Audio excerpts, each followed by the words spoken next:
sur le dernier album, j'ai travaillé. Alors, il me dit bonjour. Alors, bonjour, maman, papa, les frères et sœurs. T'as pas honte, t'es vieux. Algérie. Oh, t'es vieux, tu dis maman, papa, bonjour. T'es vieux. Obligé, obligé. Spéciale dédicace de Kada. Voilà, tu vois.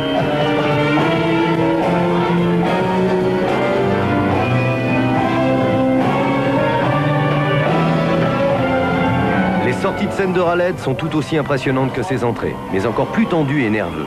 Il a besoin de temps pour évacuer la tension accumulée au cours des heures.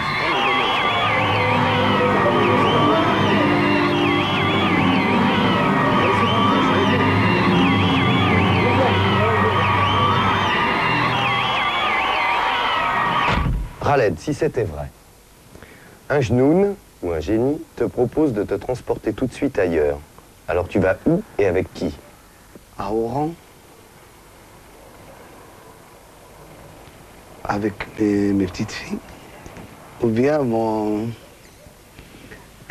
transporter dans un pays des merveilles.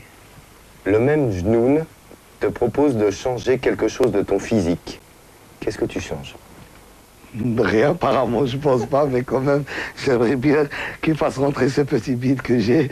Ça, oui, j'aimerais bien, mon Dieu. Le même genoun te propose de rencontrer Allah pendant 3 minutes. Tu lui demandes quoi?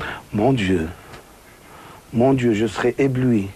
Khaled, tu peux refaire 2 choses en revenant en arrière. Soit pour les changer, soit pour les revivre. J'aimerais bien revenir en arrière, j'aimerais bien revenir au temps que j'étais un enfant innocent, qui faisait de la musique, et tout le monde... je vois cette ambiance, toujours je la rêve quand même. Et l'autre chose?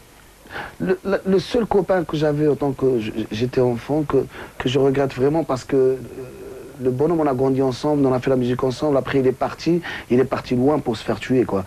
Et ça, si je retourne en arrière, peut-être je l'empêcherai de partir. Samira t'a préparé la plus belle des surprises qu'elle puisse t'offrir. C'est quoi? Elle m'offre un baiser, j'adore ça. Tiens.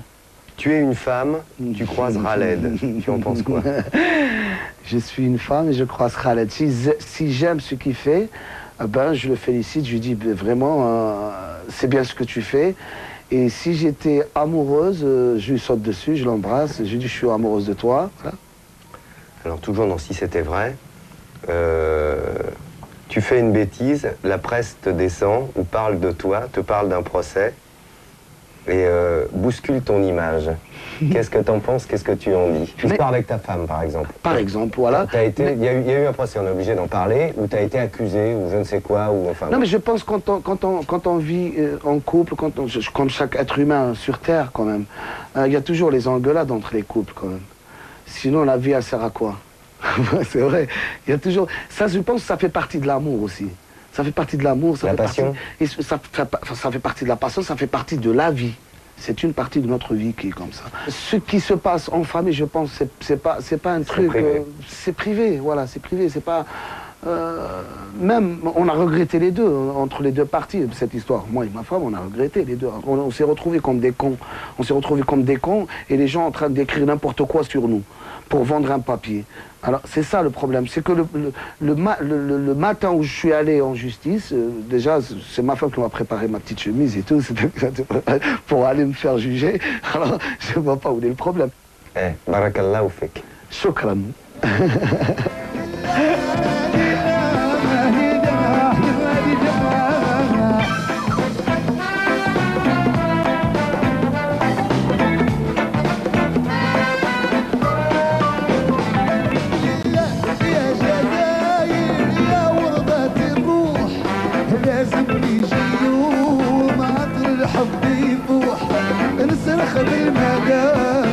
بالكلمة الهضارة دم الشهداء ما راح الشخصارة مهما عشنا وشفنا كنا وتخالفنا حبك بعد غياب يرجعنا أحباب ونشوف على باب الغناء تتغلب. Pour ceux qui n'auraient pas eu la chance de le voir sur scène, sachez que Khaled est toujours en tournée et que l'album Live vous sera livré en février 98.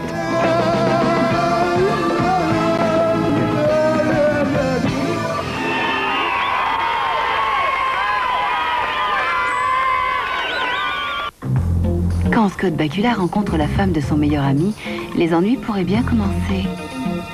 David, tu joues un jeu extrêmement dangereux. L'attirance était trop forte. Vous avez besoin d'excitant. Écarte-toi de cette fille. La séduction serait-elle plus forte que l'amitié? Jerry Chamberlain a été tué. Quoi? C'est toi qui as tué Jerry? Non. David, c'est la vérité, je te le jure. Scott Bakula piégé par les armes de la séduction, c'est ce soir à 20h50. Je ne sais plus si je dois te croire maintenant. Moteur! Avec TéléZ. Jazzman vous présente Jazz 6.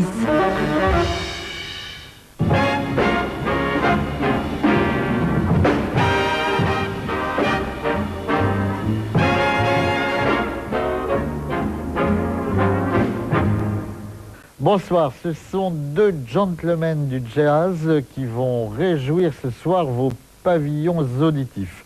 Milt Jackson et Hank Jones en quartet, ensemble. Nous les avons filmés cet été à Jazz à Vienne et nous y reviendrons dans quelques instants avec mon invité de ce soir que je vous présente sans plus tarder. Il s'agit de notre ami Alain Gerbert, qui est un romancier de grand talent et qui est un homme de jazz, si je puis dire. Il va nous expliquer tout cela dans quelques instants, mais avant cela, et comme à l'accoutumée, vite quelques infos. 11e jazz à Nevers, c'est le gros morceau de la semaine, avec, comme chaque année, dans cette ville de charme de la Nièvre, une affiche qui fait la part belle à l'audace. Vous pourriez y applaudir, entre autres, vous pourrez y applaudir, entre autres. Le nouvel ONG, qui est dirigé maintenant par Didier Levalet. Il y aura aussi le Vienna Art Orchestra, et puis des petits concerts dans différents lieux de Nevers ou de la Nièvre, avec parfois des innovations, des choses un petit peu pointues. Vincent Courtois en solo au violoncelle, par exemple. Il y aura aussi Didier Lecoud et l'Art Ensemble de Chicago, qu'on ne voit plus assez souvent en Europe. Jazz à Nevers, c'est donc du 11 au 15 novembre. Reprise des plantureux brunch de l'hôtel Méridien le dimanche, l'hôtel Méridien de la Porte-Maillot, et c'est toujours le Big Band de Claude Bolling qui vous aide à appréhender toutes les merveilles que l'on trouve sur les buffets du Méridien le dimanche. Alain Caron et le band, je vous en ai déjà parlé, donc avec Paul Brochu à la batterie, de Duzeb, le groupe, on peut dire le groupe mythique, car il a eu un succès fantastique auprès de toute une jeune génération qui est souvent venue au jazz à travers ce mouvement. Donc Alain Caron et le band attaquent le 15 au New Morning et puis enchaînent avec une quinzaine de dates en France. On en a parlé, on en reparlera. Jean-Jacques Milteau, notre copain Milteau et ses harmonicas font halte au Petit Journal Montparnasse le 13. Voilà, vous savez tout. Alors, sans plus tarder, j'ai donc en face de moi Alain Gerbert. Bonsoir Alain. Bonsoir Philippe. Welcome sur le plateau de Jazz 6. Nous sommes heureux de vous y recevoir. Et je vous ai demandé de venir parce que vous venez de publier chez Robert Laffont un roman qui n'a rien à voir avec le jazz, mais qui est une vraie petite merveille. Alors, on va en voir la couverture. Ce livre s'appelle « La petite ombre qui court dans l'herbe ». C'est publié chez Laffont. Voici la couverture. Et bon, moi j'ai découvert ce livre avec perplexité au début. Je vous le dis franchement, je me suis dit, tiens, mais est-ce que l'histoire que Gerbert a envie de raconter m'intéresse?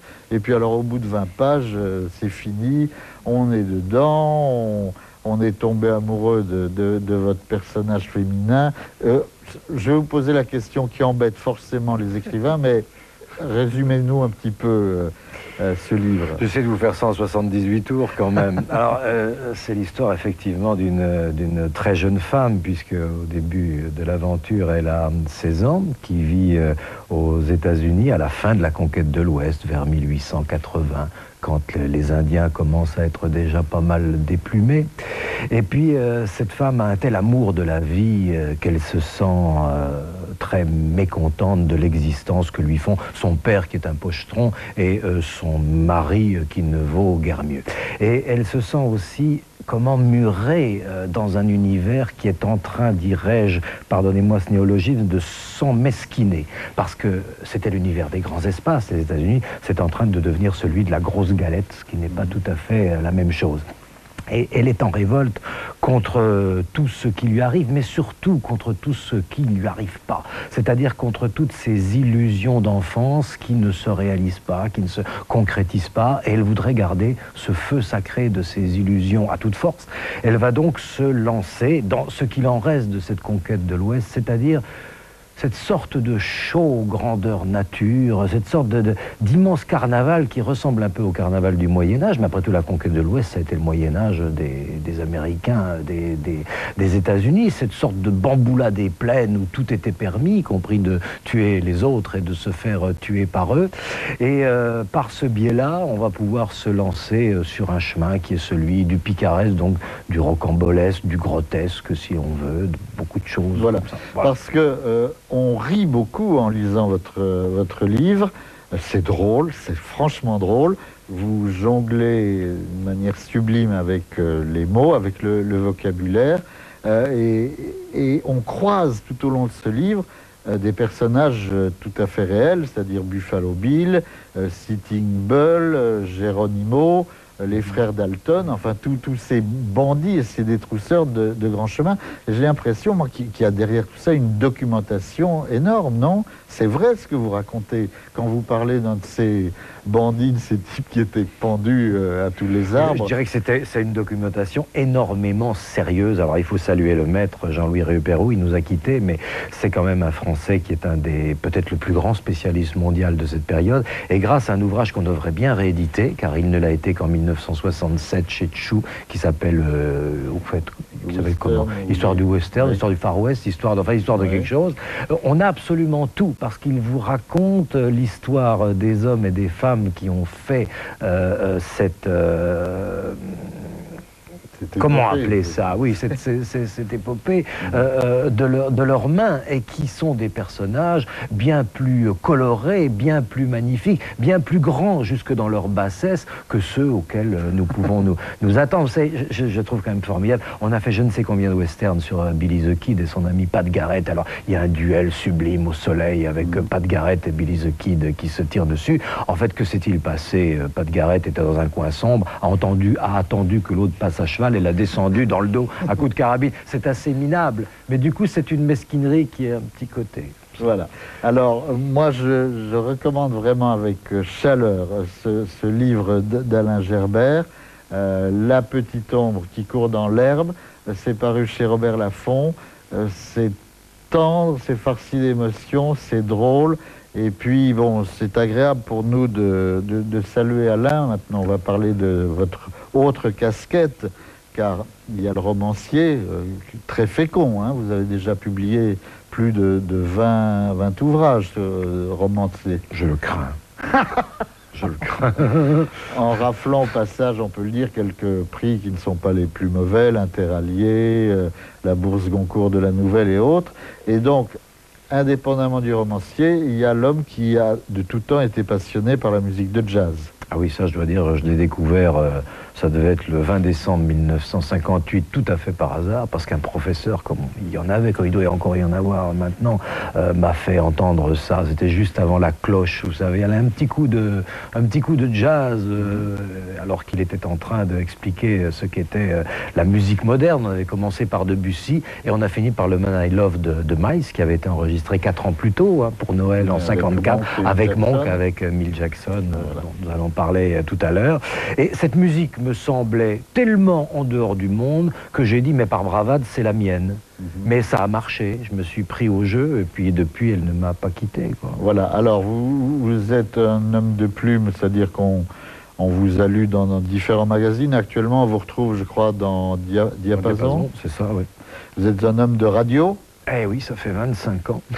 Et donc actuellement, on peut vous écouter où et à quelle heure et quand? Alors, il y a l'émission de Lucien Masson, que Lucien a quitté, parce qu'il avait décidé qu'à 70 ans, il s'arrêterait. Il a eu 70 ans, il s'est arrêté. C'est Black and Blue, c'est une des plus vieilles émissions de France Culture. Et c'est maintenant, chaque vendredi, à 21h, et non plus à 21h30, comme par le passé. Ça dure 58 minutes. Et puis, sur France Musique, je fais à midi, dans une série qui s'appelle Jazz Midi, une semaine, toutes les 4 semaines, les autres intervenants étant Alex Dutil, Philippe Carle et Franck Medioni. Voilà. Ok. Bon, et puis sinon, sortent régulièrement chez Frémaux des compilations dont vous êtes un petit peu le chef d'orchestre, si je puis dire. On va en voir une ou deux à l'image, je crois. Voilà, Louis Armstrong. Donc expliquez-nous, Fletcher, on va y revenir parce que je sais que vous voulez en parler, mais expliquez-nous un petit peu donc le principe de ces compiles, si je puis dire. Il est très simple, c'est de mettre à la disposition des autres les disques que j'aurais bien voulu avoir, moi, en 1958. Parce que quand vous vouliez avoir les 15, reportez-vous à cette période, les 15 plus grandes pièces d'Armstrong avant 1940. Vous étiez quasiment obligé d'acheter 15 disques, ça coûtait cher. Moi, je faisais partie des élèves de lycée impécunieux. Je pouvais m'acheter 2 25 cm, ceux de Boris Vian, vous savez, chez Philips, dans la série, je sais pas, Jazz pour tous, ou je sais pas, un truc comme ça. Et rien d'autre. C'était, bon, on n'arrivait pas. Alors, on était obligé, finalement, de consommer le jazz à travers les mots. On lisait le bouquin d'André Francis. Alors, vous lisiez Jimmy Giuffry, un souffle teinté de mélodie, et pendant 10 ans, vous essayez d'avoir un disque. C'était difficile d'avoir des disques à l'époque pour essayer de vous rendre compte ce que ça pouvait être qu'un type qui, comme ça, sortait de sa clarinette un souffle teinté de mélodie. Donc j'ai essayé de réunir, grâce à la loi Lang, qui nous permet d'exploiter les catalogues anciens, ce qu'il y avait à la fois de meilleur, je dirais objectivement, et subjectivement, ce qui m'avait, moi, le plus marqué, en essayant de ne pas trop intervenir quand même, mais sans cacher non plus mes préférences. Au fond, c'est le jeu. Je crois que personne n'arrivera jamais à établir deux personnes n'arriveront jamais à établir 2 listes de 38 chefs-d'œuvre d'Armstrong qui soient très exactement les mêmes. D'accord, mais enfin, on peut dire que votre choix quand même correspond à... Bon, ce sont de bonnes bouteilles que vous avez remontées de la Je lis d'abord tous les choix des autres, hein, très franchement. Non, mais c'est bon, voilà. Et alors, je pense que dans une émission comme ça, on peut engueuler l'auditeur. Moi, je voulais engueuler l'auditeur. Mais qu'attendez-vous pour acheter Fletcher Henderson? Moi, je gagne rien là-dessus. Mais Fletcher Henderson, j'ai l'impression que les gens ne veulent pas le découvrir. Je le comprends très bien, parce que moi, je ne l'ai jamais autant connu qu'il y a 2 ans quand j'ai préparé ça. C'est merveilleux, Fletcher Henderson. Parce qu'on dit c'est les racines du jazz. Mais non, c'est pas les racines. Les racines, ça voudrait dire que c'est un petit commencement et puis qu'après on a fait de mieux en mieux. Il atteignait une certaine perfection, une certaine forme de rêve, et ça c'est magnifique, et il n'est que temps de revenir à cette musique-là. Voilà. Ok. Fletcher Henderson, donc, qui est toujours vendu. Il est sorti il y a 2 ans. Oui. Oh non, moins que ça, je crois. Moins que ça. À peu près 1 an, oui. Bon, je pense que vous allez avoir convaincu quelques-uns de nos amis à l'écoute. Alain, on va quand même laisser place à la musique. Oui, on va quand même dire quelques mots des artistes de ce soir. Milt Jackson et Hank Jones. Oui, je crois que des mots s'imposent. C'est vrai qu'ils font partie de cette génération d'hommes dont on a l'impression que personne ne leur a jamais appris à se tromper. Et du coup, ils vous servent le jazz des grands dimanches dans la vaisselle de la semaine. Hein. Avec eux, on est abonné à l'exceptionnel. Il y a un danger d'ailleurs, c'est qu'on finit par... Ça coule tellement de sources qu'on finit par ne plus se rendre compte à quel point c'est génial. Bon, en plus, ces 2 types étaient faits pour se rencontrer et pour s'entendre. Il y en a un, Milt Jackson, qui n'arrête pas de vous dire dans les interviews « Moi, je viens de l'église ». Et puis l'autre, Hank Jones, dont on sait qu'il vient d'Artetum, c'est-à-dire du bon Dieu, selon Fats Waller. Donc vraiment, il le fallait. Et puis un tout petit mot sur leur batteur, Mickey Rocker, parce qu'il y a des batteurs qui sont des batteurs pour le public. Il y a des batteurs qui sont des batteurs pour batteurs. Alors lui, il ne fait partie, dirons-nous, ni des pitres ni des monstres, il fait partie véritablement des batteurs pour musiciens, les plus grands le recherchaient, Dizzy Gillespie. Voilà un homme qui a 65 ans. Il y a 20 ans, il avait déjà l'air d'avoir 65 ans, mais en revanche, ses mains, ses pieds ont toujours 20 ans. Il est capable de tout faire, il le fait remarquablement, et c'est l'exemple même de quelqu'un qui non seulement se met au service des autres, mais arrive à les faire léviter. Et quand ce sont de grands bonshommes comme ça qui lévitent, on atteint les cimes. Je n'ai strictement plus rien à rajouter. Mon Dieu, que c'est reposant d'avoir un invité qui connaît le sujet dont on parle. Alain Gerbert, merci. You come back when you want. Hein? Vous connaissez le chemin maintenant. Et puis nous, sans plus tarder, on va découvrir ces musiciens dont vous venez de parler si joliment. Milt Jackson, Hank Jones. À tout de suite. The music called jazz.